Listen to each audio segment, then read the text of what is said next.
Colorado, my hometown, where she creates strengths-based, respectful supports for all individuals informed by the social model of disability. And she's also on the affiliate faculty of Colorado State University, my alma mater, and a visiting professor at Salem State University. And this is in addition to multiple other professional leadership roles in professional organizations, leading them to more effective and inclusive supports. So I'm excited to hear from you. Thank you. Delighted to be here. Just have been absorbing the atmosphere of community and mutuality and such love, and it's just been really energizing for me, so thank you. I am very confusing from an accent point of view, I realize. I'm British, but not. So sometimes I'll sound a bit Australian, I'll confuse you with some South African jargon, and I know, and it just is what it is, so thanks for having me anyway, that's great. Did realize that there's a family that supports Arsenal here, but I stayed anyway. And so today I'm going to be talking about something that's really happening in the field of therapeutic supports for special needs, for neurodivergent people, and yet it's something that's not very talked about. So I have about 45 minutes to take you on a very long journey. I'd love you to tell me to slow down if I need to. If you don't know, if I use a terminology that is obscure and you don't know the definition, feel free to raise your hand or make a T sign and tell me to explain myself. That would be really helpful. And then let's see how we go. But I was just delighted to be invited to come and talk about person-centered supports. I'm never going to say no to that. So, what do we mean when we talk about there being a shift in the field? And what does person-centered support mean? Isn't everybody doing that, right? That's the assumption. And I'm going to sort of show you a few different threads through history that have led us to this point where we've really moved away from person-centered supports on the whole, but I believe the field is wanting to come back to it now. This is from a great book by Alfie Kohn called Punished by Rewards. And he says, there's a time to admire the grace and persuasive power of an influential idea. And there's a time to fear its hold over us. The time to worry is when an idea is so widely shared that we no longer even notice it, when it is so deeply rooted that it feels to us like plain common sense, at the point when objections are not answered anymore because they are no longer even raised. And then we're not in control. We do not have the idea, it has us. So some of the things we're going to talk about today are ideas that are so baked in to our systems of healthcare, education, medical provision, the way our communities are built, even how strip malls are constructed, that we don't even really notice them anymore. And what we're finding as a field of helpers, allied health professionals, is that we really are having to be intentional about noticing these things so that we can decide whether or not we want to perpetuate them, decide whether or not they're actually benefiting the people that we're trying to help. As consumers of healthcare and special education, therapeutic supports, and so on, I also want you to have that knowledge so that you can really question, where does this come from, and is it the kind of core value that I want for my family and for my child? So we're going to start by looking back to move forward. And I'm going to talk about behaviorism, and it is a little uncomfortable. I also want you to know, though, that I was a ABA low-VAS therapist before I was an OT, before I was an occupational therapist. I didn't last very long on the team because it was a long time ago. I know I look really young, but it was a long time ago. And it was back in the day when it was really discrete skills training. So we're actually talking about 25 years ago. And I was too playful to be on the team because you were supposed to have a very neutral face and a very neutral tone of voice. And the first thing you taught the child was to sit in the chair. Sit here. Sit here. And then on the third time, you'd help move their body to the chair, even if they were crying. Sit here. Well done. And then you'd give them a Cheerio. And I was a bit of a failure at that. So didn't last very long on the team, but I was part of that team. I went into multiple children's homes and provided what we called back then in Oxford low-VAS therapy. We'll also talk about the medical model, and we'll talk about Maslow's hierarchy of needs and where we are now with that. Very, very quickly, because then we're going to move on. Okay, so let's just quickly talk about behaviorism. So the fundamental idea of there's two sort of ways of looking at behaviorism. Behaviorism itself is very, very baked in to almost everything that we do every day. And it really was started by John B. Watson, and in fact, even before him, by theorists hundreds and hundreds of years ago. And the principal effect, or the law of the principal effect, is essentially if I do something and I get something good out of it, I'll do it again. And that's essentially behaviorism. And John B. Watson really proposed that everything we do every day is driven by whether or not we'll get something good out of it. So why not use that to get people to do what we want? And then B.F. Skinner took this on later, and he took it to a very different place. And Skinner's behaviorism was all sort of established in the research lab at universities, and it was all established on with experiments on rats and pigeons and another animal, but no humans. So all of his research was on rats and pigeons, and all of his theory was about humans. And when asked about this, Skinner felt that yes, that is correct, because essentially all organisms are the same.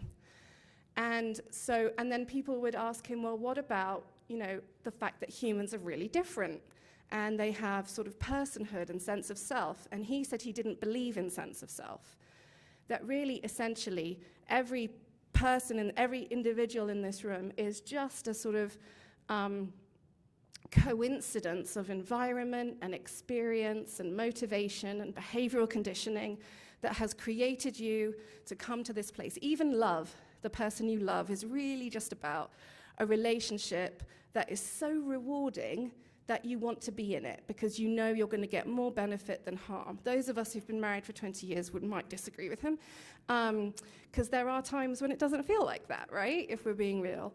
But that was what he said, and even his autobiography he wrote from the perspective and said at the end of a non-person, just a sort of a coming together of coincidences and reinforcements and environments. And then there was Ivar Lovaas, which is the name of the ABA therapy that I did, Lovaas therapy, who took that another step further, and really Skinner and Lovaas created this approach to getting humans to do what we want, called operant conditioning. And operant conditioning is really the idea of using either a reward or the removal of something, so a reinforcement of some kind that might be adding something or taking something away to cause behavior to be repeated or extinguished. And so what I take away might be something unpleasant. So a really good example of operant conditioning from this point of view is the alarm in your car when you haven't put the seatbelt on, right? You just put your seatbelt on to shut it up sometimes, even if you're in a hurry, right? And there are even those moments where you're like, I know you've got a passenger who hasn't put their seatbelt on. You're like, just put it on whenever you need to, as soon as you can. How about now? Let's put it on now, right? Because you want that sensory stimulus to be taken away. So you're compliant with the rules of the car and you put the seatbelt on. That's one example of operant conditioning.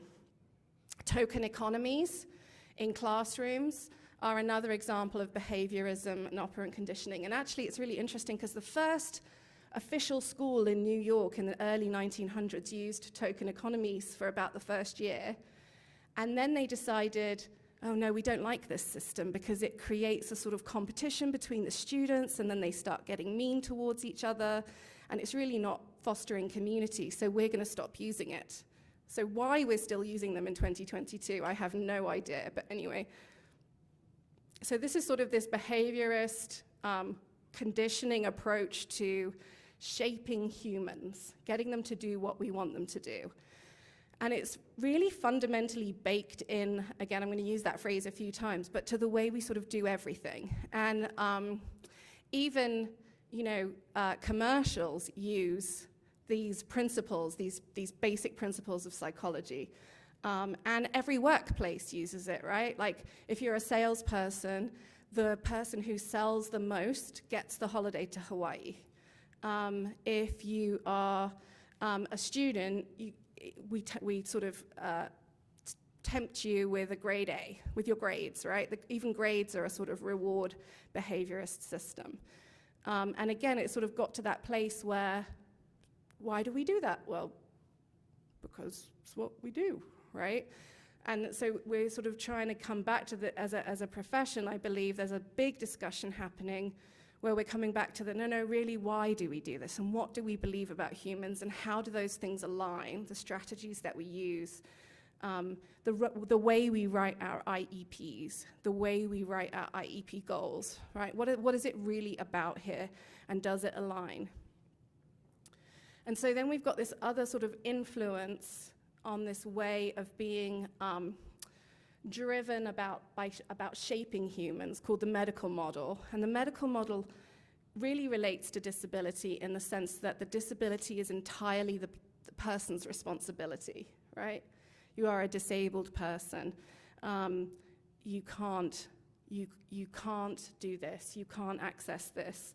We need to fix you. We used to call that, we still call that, the dry model cleaning of therapy, which we don't do at our therapy center. The parents stay in, but that sort of idea of I'm going to drop my kid off, and when they've gone through the dry cleaning process, I'll come and pick them up again. Thank you very much, right?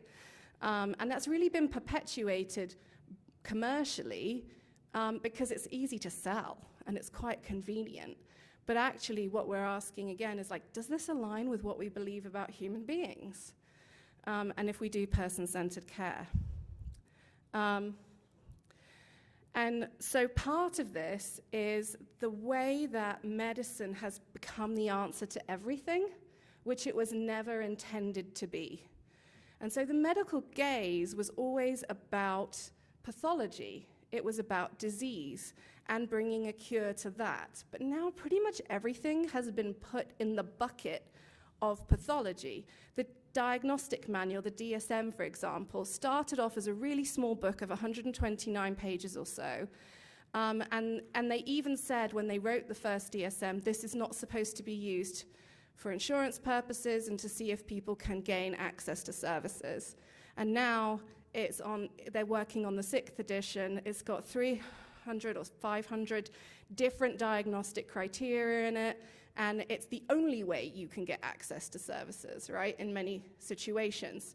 The guy who first ever wrote diagnostic criteria for depression, someone asked him, why 6 out of 10 criteria? And he went, it seemed right. True story, okay? And these are the very sort of principles that we've built systems on for years and years and years, sort of arbitrary judgments by well-off elderly white men for the most part. So, what's going on? We've got doctors who are supposed to cure, supposed to fix, supposed to, be able to see pathology, but it's become now the whole person is pathology, and we don't see the rest. We're not really doing interdisciplinary working the way we should be anymore because everything's siloed out. The OT's here, and the neurologist is here, and the geneticists is here, and so on, and you're really lucky if they talk to each other. And we feel really lucky if we get to talk to each other because the system's designed so that we won't. And so the medical gaze was never designed to be about health and and holistic personhood and development of identity, but it's deciding so much now and dictating so much of what we're able to provide for our children. Now, I want you to try and recall Maslow's hierarchy of needs, which looks a lot like this. Maslow's hierarchy of needs actually stops at level 4 on this pyramid. Maslow's hierarchy of needs was developed a really long time ago, and it was developed after he spent time with the Blackfoot Nation, and it was actually a sort of redesign of their concept of the development of personhood that was based on a teepee. Their concept of the development of personhood ended with community. This is a synthesis that I've put together from various newer theorists, and it's one of my soapboxes is like, why are we still talking about Maslow? We've come such a long way since then, and we know so much more. Maslow's hierarchy is very much about the independent human and the self-actualization of the independent human. I would love us to sort of take a step back and think about the independent and interdependent human. And I think you all are an amazing example of the importance of interdependence for health and wellness. That community and mutuality, the we-dentity, the affinity to a group, and how that contributes to your ability to sustain the lifestyle that you want to be healthy, to have a full battery in those different pieces. And yet it's not built into the way we think about health, education, and personal development. So this is not my work, this is a synthesis of other people's work, but where we essentially have an incorporation of indigenous perspectives, what's called neo-Maslowian, which means after Maslow, and neo-Piaget after Piaget, right? Like, it's 2022, let's really be up to date with the knowledge that we have. So this is this idea of like development of personhood, where it's I and me, we and us, and the ultimate apex there is about like, contributing to the next generation, conserving the earth. It's about, and because we want to, right? Not because someone's twisting our arm. So like the apex of the development of personhood is this kind of generosity of spirit and inclusivity and this welcoming perspective versus I have self-actualized and I'm finished. Thank you very much, I'm done. I'm a fully cooked human, which would be down there where we see self and community actualization now in this model. So that community piece is equally important and should be baked into IEP goals, right? Like, it should be about helping humans enjoy each other. It should be that, and we'll talk about that more. And so that's where we've come from, and that's where a lot of the assumptions in our education and healthcare design are informed. They're informed by this. And also these sort of belief systems are perpetuated by the way our economic systems work, but that's like a whole different conference. So let's talk about some ways of changing our prescription lens so that we can kind of see these things as they happen. Because what I'd love to sort of gift you is that moment when someone says something to you and you go, and then you can go, oh yeah, I actually know why my gut has a problem with that. Here it is, and here's how I'd like to redirect this goal-setting process for my child or whatever, okay? So we've got the social model of disability, which I'm hoping you've all heard of, and if you haven't, it's really, really helpful. There's a plethora of British organizations that apply this, but it's the complete opposite of the medical model. And the point here is that society, on the whole, is what perpetrates and creates disability. It's the way our buildings are designed, and the perfect example is the school with stairs in front and a ramp around the side, right? Or the school with stairs in front and a ramp that gets put down. and the child is told, wait for everyone to go in and then we'll put the ramp down, right? That is an exclusionary build. What if it was just a ramp, because everyone can use a ramp, right? Like, what if there wasn't, what if accommodations and universal design were just part of how things were done because diversity benefits us all, not because this school's really generous, not because it's like makes you feel good, but just because everyone should be able to get in the building, right? And so there's this social model is really about badly designed buildings, badly designed curriculums, classrooms. It's about segregation, and it's about how that in itself is what causes the majority of the disability experience. And a lot of this, I think, is about like our own comfort in that Maslow model, where my self-actualization means I'm fully baked and I'm done. Then I start thinking about like, well, this isn't cool. Like, I'm not comfortable right now, and I need to assert my boundaries, right? Whereas if your model of development is about that community piece and that sort of generativity piece, there's no such thing as personal discomfort, the way someone else expresses themselves, because that's just the way things are all the time. And it's so, so very different. And at the same time, it's quite subtle, the things that we have to change. And it requires a lot of unlearning.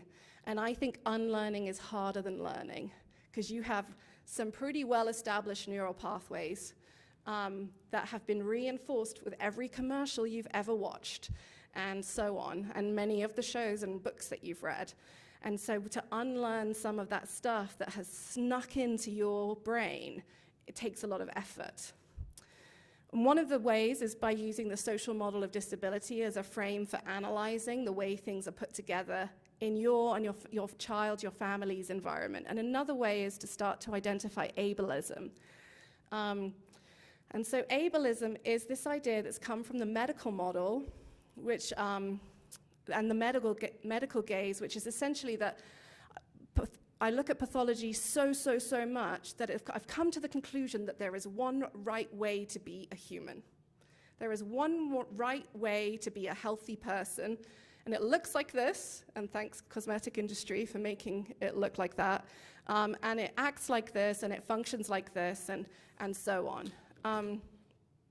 And so we've got this idea of the right way to be a human, the right way to be a person, and we perpetuate it in our children's storybooks, in our storytelling in our families, and the narratives we watch on TV, and so on. And so this is something that we all probably have some pretty significant internalized ableism. So I experience a couple of disabilities myself. I have Ehlers-Danlos syndrome, and so there's two ways that that manifests that are more funny and less serious, so more appropriate for sharing.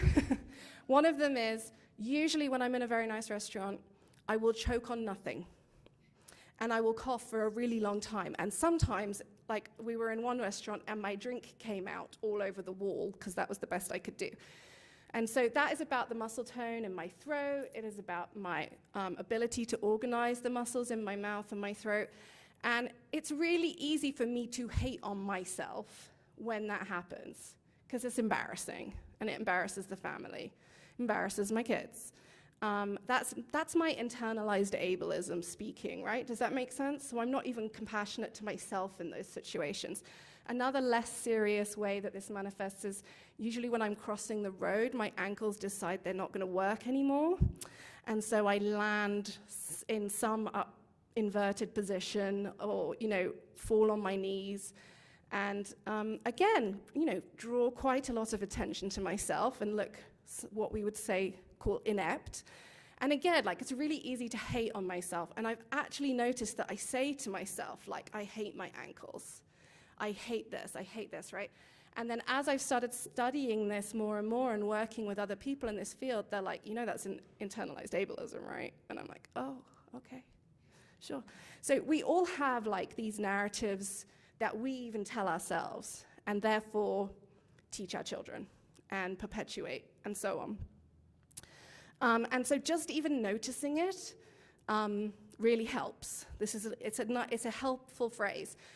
So we're very all about this at the STAR Institute in Denver. The STAR Institute is an institute all about sensory integration for health, sensory health. We support a lot of people on the autism spectrum, a lot of autistics, a lot of people with ADHD, a lot of people who've been in foster care, who've been adopted, lots of other stuff going on, and adults too, who no one's ever mentioned sensory integration to, and then come and find us and go, oh my word, my whole life. It would have been really nice to know this information. And so we're always looking at ableism and trying to make sure that we're unlearning ableist practices and moving in the other direction. And so one of the things that we do there is, we talk about how our intake process can be really accessible, right? So for our adults, they don't want to fill out a form that's 8 pages long. It's taken us ages to just go put on the website, if you need help filling out this form, you can call someone at the front desk. But it just took us ages to kind of realize we needed to do that. So it's effortful, it takes work, but it's really helpful to notice how this is impacting you without you really realizing. It's kind of hijacking us, right? And we just want to be able to pay attention and decide whether we want to do that for ourselves. Thank you very much. And then there's this sort of deficit focus on our children, where our child meets the criteria for something in the massive DSM, right? And then we start immediately looking, and even that criteria in the DSM is deficit-based, right? Like the criteria for autism, when you look through it, it's really describing autistic distress behaviors. So I'm not sure if a happy autistic would get diagnosed until later on in life. Does that make sense?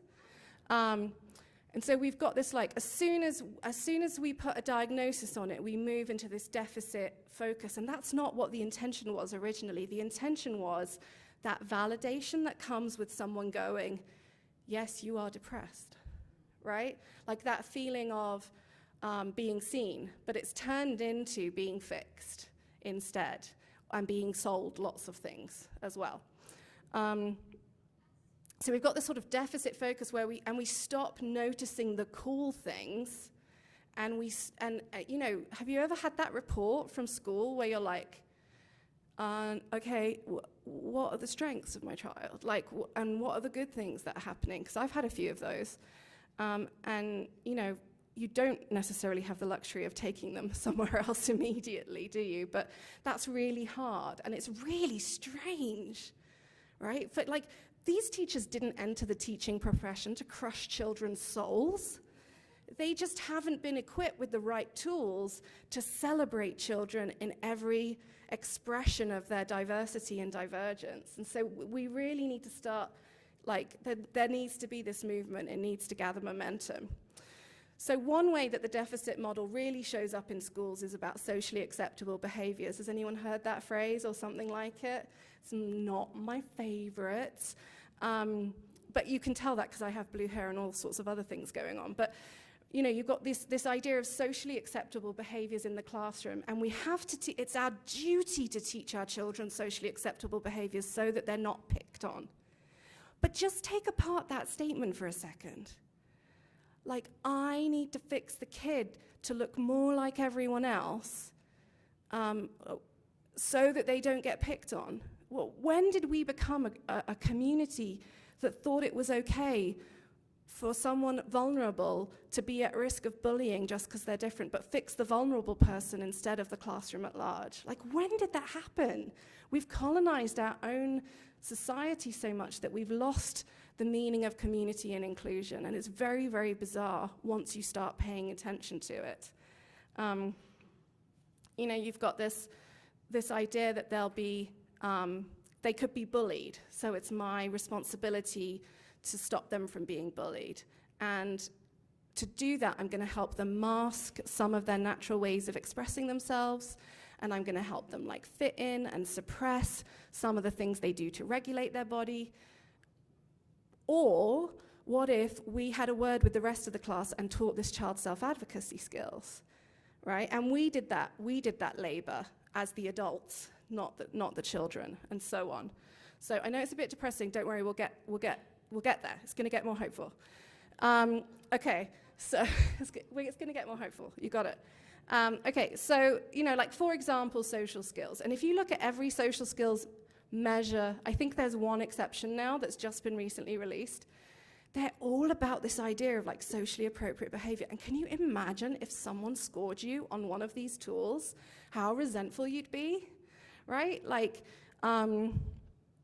plays a game successfully. According to who? Like, who gets to decide what that means? It was my game, right?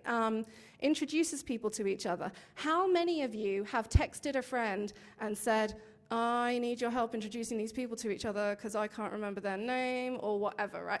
Like, and I have an agreement with my husband where, like, one of us will go like, oh, we have like a whole script for when we can't introduce people in a socially appropriate way, right? It's a thing. If you got measured on how successful you were as a human based on that, I know I'd be in trouble, right? There's all sorts of things. Justifies emotion once identified. Like, ladies, or those of you who were born with that ability to menstruate, there's a certain time of the month where you probably don't want to justify emotions once identified, right?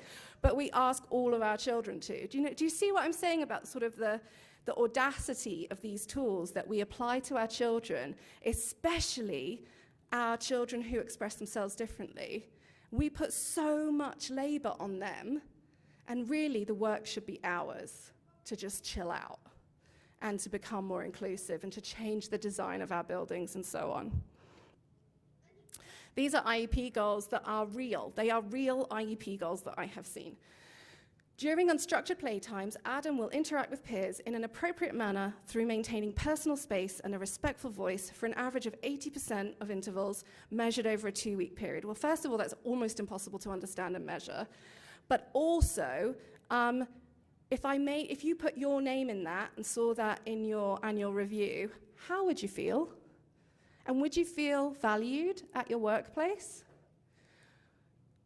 I propose probably not, right? Given a social sharing conversation time, Adam will listen attentively to the speaker by using appropriate eye contact, body language, and/or proximity during conversations in 3 out of 4 sharing opportunities when given a visual clue. Okay. But you get my point, right? Have you seen these kinds of goals? I want to empower you to say no thank you. No thank you.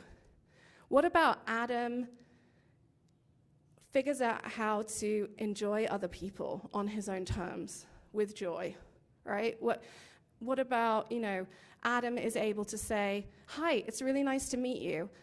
I find eye contact really hard, but it doesn't mean I'm not listening to you. This is how I listen. Right? What about a world where we do that sort of thing?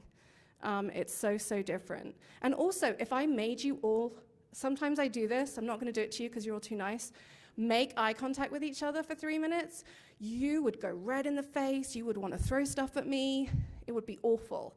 And you would stop being able to listen because your body would react so much that your upstairs brain wouldn't really be available. And yet, we require not just eye contact, but appropriate body language, personal space, all of these things at once. We require whole body listening.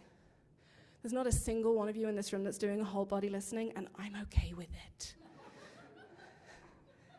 Because it would be really weird. It'd be like talking to a room of robots if you were all doing that, right? So we've got this discrete skill focus, and in this idea of socially acceptable behaviors, we've got this hyper-focus on the social domain and what's socially appropriate, making someone look normal, making, pasteurized milk instead of children, focusing on helping the client fit in and that they can deal with the environmental demands that are rigid and not going to change. And so it's time to start moving on from that, because if you think about that hierarchy or the priorities in the development of personhood, that updated model that I showed you, I think you could understand how a lot of those expectations would undermine the development of personhood, and they would really thwart that development, essentially causing trauma. Why are we still doing it then? Well, we're not paying attention to whether or not we should, because it's kind of an assumption, but also it's easier. It's easier to use. Like, it's much easier for me to tell my kids that they can have, I don't know what they even care about nowadays, they're teenagers, more screen time if they go to bed on time than it is to help them become self-organized around bedtime, which is really hard when you have teenagers, right?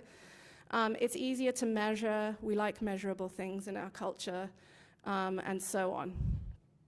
And play can be really hard for us adults, and being playful and being collaborative, it's costly. It costs us our emotional resources and so on. But here we go. Here's the hopeful bit, okay?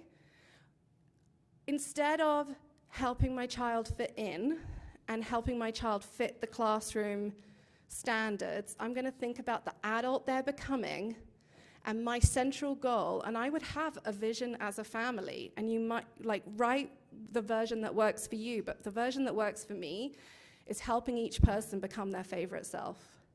Not even their authentic self, which is what it used to be, but then I heard this phrase and I was like, yeah, that. I want everyone to become their favorite self, and I want them to become part of the classroom community because they want to. And because they get it, and because they have the right communication device, and because the building is set up in the right way. So a lot of this is about, the fact that we need to separate out the medical needs from the rest of the person and support the development of personhood while we support health and medical wellness. Does that make sense? And physical wellness, physical well-being.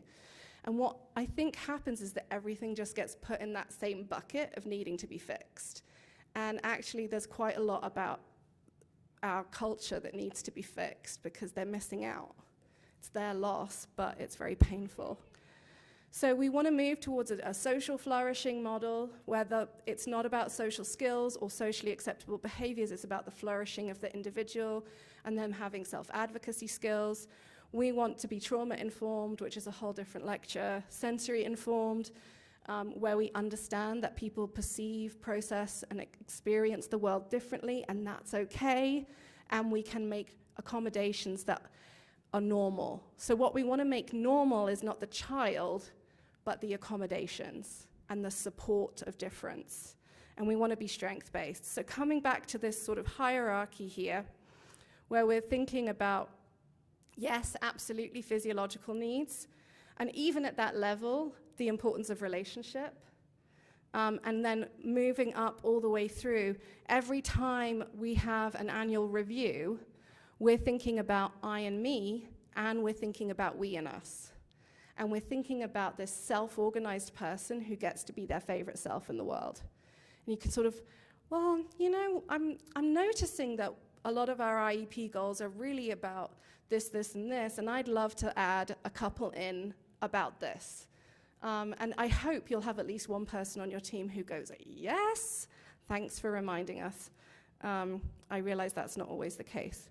But it means sort of, again, like this idea of what's socially acceptable. There's also this idea of what's acceptable in play and the acceptable interests of young people. And the one that makes me laugh the most is lining up cars, the dreaded lining up of cars, which we must extinguish at all costs. Never mind that same family or therapist or psychologist goes to a car show every weekend and looks at a bunch of cars that are lined up really nicely and may even have a specific interest in how beautiful the hubcaps are when they spin. But if a child likes it in the playroom and spins the wheels, we must all be shocked and horrified. And it's so bizarre to me. It's the same with like some of the behaviors where we really like looking at lights through our fingers, or the way the dust motes fall in the room. And again, like we all get really uncomfortable. That's really concerning. But we might go in the afternoon and buy a beautiful wind chime and some blown glass mandalas that let the light come in really nicely in our house. There's just these sort of decisions that have been made for us about acceptable ways of being human that I think it's time to start noticing and questioning. And that there are different forms of play, and they are okay. And if we start homogenizing play, which we have started, but if we continue homogenizing play, I'm really worried about us. I think it's going to be really problematic. And, you know, Einstein played in a really bizarre way when he was growing up. Anthony Hopkins, right? He's autistic. There's all of these different people that are amazing creators. I'm not going to talk about Elon Musk. But they definitely had like atypical childhoods. And they express themselves in ways that really contribute to our society. So we're focusing instead on focusing on compliance, we're focusing on building this personhood, and agency is one of the concepts. So agency really, in the very early stages of childhood, is just it's cause and effect, and I can cause an effect. And so it starts often with pulling glasses off a caregiver's face or throwing the cup on the floor off the high chair, right? And then the first time they do it, you're like, oh, you did that on purpose, and you put it back. And then the second time, you're like, oh man, we might be stuck here for a while. And then the 100th time, you're like, stop dropping the cup off the high chair. And even that is an important stage of development. That moment of non-compliance is important in the development of agency. And yet, how many of our special needs kids are deprived the experience of non-compliance? And I'm not suggesting we go out and like create, you know, problem behaviors in all of our kids, but just think about like that moment of celebration when you're a little bit naughty and you realize you have that kind of power. It's important for your development and the development of your personhood. And as is the experience that most of us have at one stage or another of being mean to a peer, right? Being unkind and mean. And no adults noticed, but the peer got upset and I reflected on it afterwards. And that helped inform the type of person I want to become internally, because I was able to sort of exert some power and feel icky about it afterwards. And now I have an internal locus of control about the type of person I want to be in the world. And again, like how many of our kids with special needs are deprived that opportunity because everything they do is monitored and has to be perfect. Does that make sense? And again, like, don't tell all your kids to go out and be bullies. It's not what I'm saying, but maybe give them that space, right? And maybe tell the school to chill out and those sorts of things. I know, good luck, but you know what I mean. Chill out, Virginia said. Okay, it's not gonna work. But it's this idea of like, I can create change in the world and experiencing that for good or ill and then deciding what my own moral compass is going to look like, and that power. So we move towards a sort of flourishing model where the environment changes and what's normal is inclusion, and we don't apply that word to people. And we're looking at the whole person in context. So we're meeting their medical needs, and we're meeting their communication needs, and we're allowing them to express themselves in a way that helps them be their favorite self, where we're focusing on confidence and self-advocacy above compliance. So we're helping our children and our young people engage with the world in the way they want to, which is what we all want, right? It's what we all want. And yet we sort of don't really allow that until university, and sometimes not even then, in the way our systems are built at the moment. So respect and autonomy are core versus shaping behaviors versus creating appropriate classroom behaviors and all sorts of pieces like that. So these are our priorities. And one of the things I want to point out is this empowerment bullet point. And so what you really want, if you're going to sort of lock onto this way of doing things, is you want to always be asking for consent from the person you are caring for and from that family. That means before I move you, I'm just going to, either at least say, I'm about to wipe your face, or I'm going to say, is now a good time to wipe your face, like as appropriate for the child. But consent first in an approach like this is a non-negotiable. So it would also be about asking consent before you talk about the person in front of them, and when they're not there as well. And so when that person's there, just saying, can we answer that question now? And they might say, yeah, tell them, educate them. Or they might say, no, I don't want to explain for the 50th time why I'm using a wheelchair. And then you go, oh, we don't want to talk about that now, but there's a really good resource over here. It's about, you know, that experience I shared with you of when I was first a behavior therapist, and the first thing we taught the child was to sit in a chair. Even if they were crying, on the third trial, we would sit them in the chair, and then we would tell them, good job. Can you imagine the violation of your personhood if I did that to you? That is not a consent-first approach. Make sense? And if we don't teach our children consent, they are even more vulnerable to later traumas because they don't have those self-advocacy skills, and they're really used to people overriding their body-based sense of safety, so they don't even trust their own alarm system. We want everyone to be able to go, something's up, I need to get myself out of here. If we don't honor consent in early intervention and therapy and so on, we are undermining that ability to keep myself safe. And so another way of doing that is by always providing opportunities for the children, for the young people, for the people we're helping to lead their own programs, their own groups, their own play dates, and so on. So creating self-advocacy groups at whatever level in a way that really works becomes a priority. And so what we've got is this idea of, and again, like, I just want to say, this isn't the same as permissiveness, right? Like, you're not suddenly like, okay, you don't want to wear a diaper out to the supermarket. In fact, you don't want to wear any clothes. Great, let's go. Like, that's not what I'm saying, right? But you would go, oh, you really don't want to. I'm hearing that you really don't want to. To be safe, we need to, so you can choose this or this, because autonomy is a priority, right? And safety, and so on.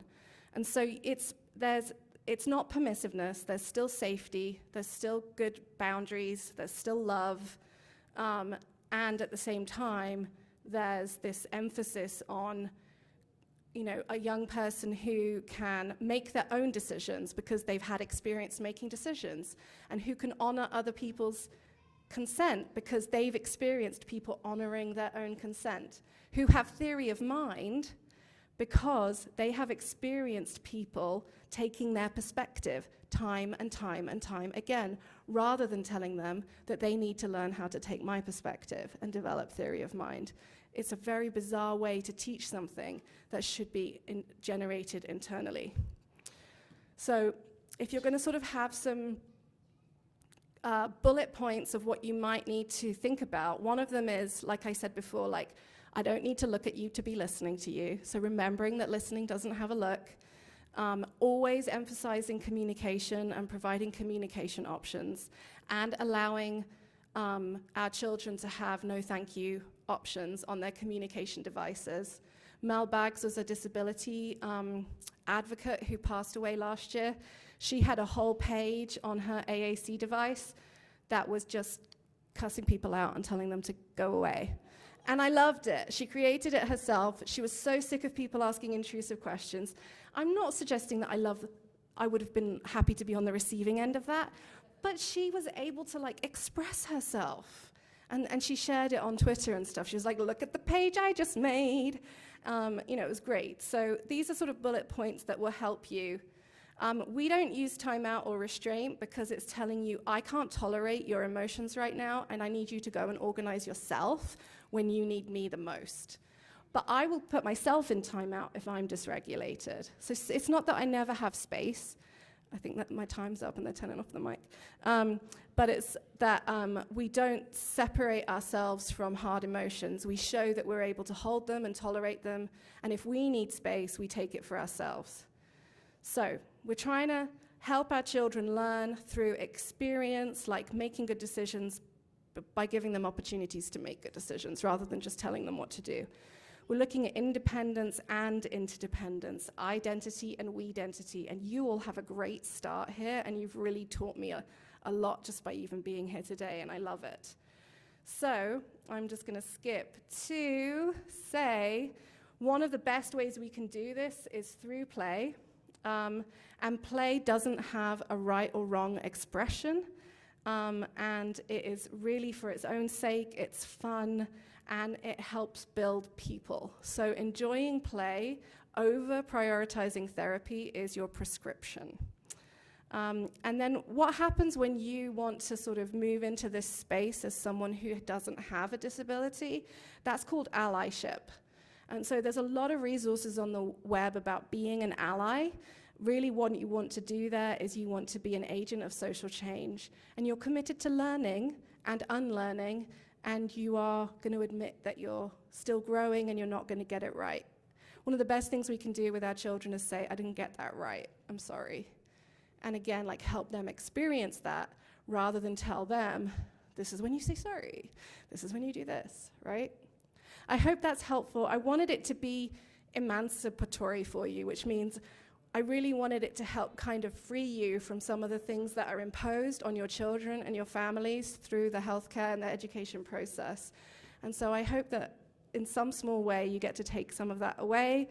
And again, thank you so much for having me today.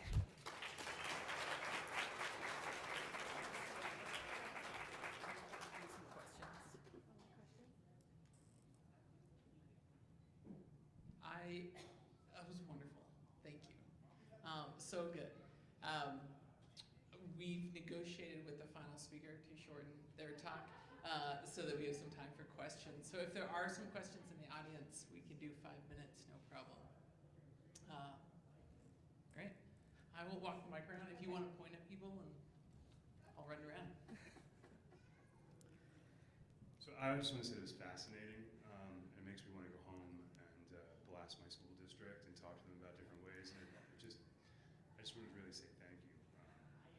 It gave me some enlightenment on how to act with my typical kids as well. Yeah, right? Thank you. It's really important to me. Yeah. I struggle with that. Yeah, thank you. That means a lot. I think this guy. Thank you very much. Thank you very much. I was just wondering if there were some published resources you could share that could get disseminated back to us. Yeah, I mean, I had a really hard time choosing a small list. There's a lot. Like the Alfie Kohn book that I cited all the way through is actually 25 years old. It's called Punished by Rewards, and it's very, very fascinating. And Alfie Kohn is also on a lot of YouTube videos talking about this, so he's very interesting. But I can absolutely provide a list of resources that you all can share, and I'll try not to make it so long that it's overwhelming, but there's a lot out there. Any other questions or comments, I guess? Oh, is there one? Oh. Thank you.